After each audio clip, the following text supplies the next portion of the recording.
Hello sa inyong lahat, magandang buhay. Today in Philippine History, January 6, 1812, ipianak si Tandang Sora sa Pulilan, Bulacan. Ipapaliwanag ko sa inyo na yung araw na ito na may isang barangay sa Quezon City na ang panalang ng barangay na iyon ay Barangay Tandang Sora sa lungsod ng Quezon City. Alamin natin kung bakit. Tara na! Si Tandang Sora ay nagkaroon ng malaking papel sa revolusyon at pinaranang sa pamamagitan ng isang barangay sa Quezon City na pinalanang sa kanya. Bagamat siya ay ipianak sa Pulilan, Bulacan, ang kanyang managawa ay nabigay ng inspirasyon sa mga Pilipino sa iba't ibang lugar, kabilang na ang Balintawak. Ang kanyang panalang ay nagsisilbing isang simbolo ng pagmamahal sa bayan at katapanang para sa mga Pilipino hanggang sa ngayon. Ang totoong panalang ni Tandang Sora ay Merchola Aquino de Ramos o mas kilalang sa tawag na Tandang Sora. Okay, syempre mas alam natin si Tandang Sora pero ang totoong panalang niya ay Merchola Aquino de Ramos.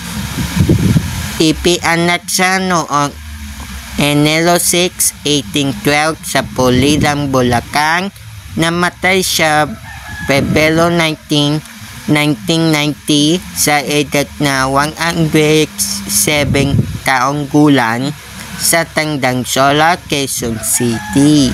Mga magulang ni Merchola Aquino de Ramos, si Valentina Aquino at Juan Aquino.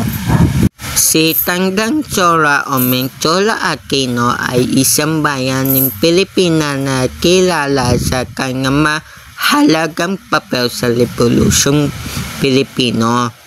Ipianak siya noong 1812 sa Pulilan, Bulacan.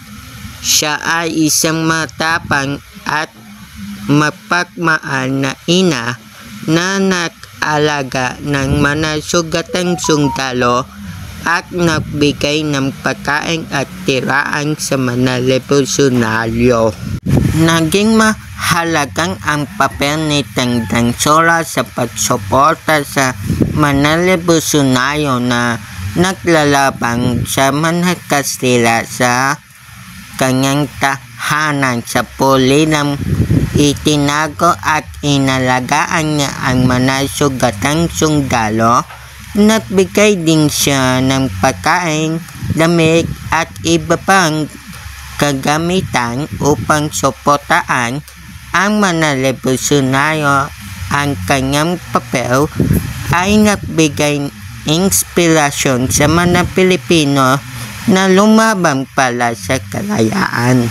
Kahit na siya ay isang matandang babae, hindi siya natakot na harapin ang mga Kastila na makita ang kanyang katapanan at pagiging matapat sa kanyang mga paniniwala.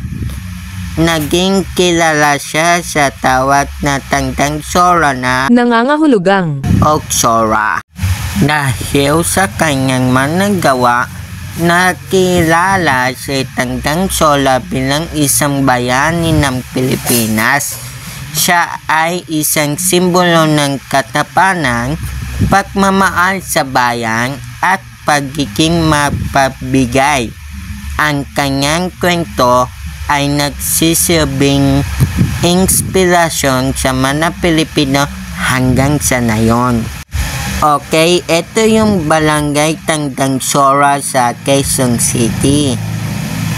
According to Google Maps, ito.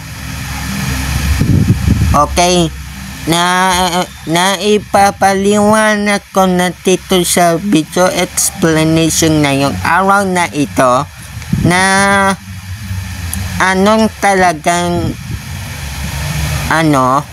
bakit tinawag na Barangay Tandang Sora ito sa lungsod ng Quezon City. Siyempre na sabi ko na sa inyo po yan, okay? Hanggang dito na lang yung ating video explanation ngayong araw na ito, January 6, 2025. Maraming salamat sa pakikinig. Tandaan, importante ni may alam. So, paalam.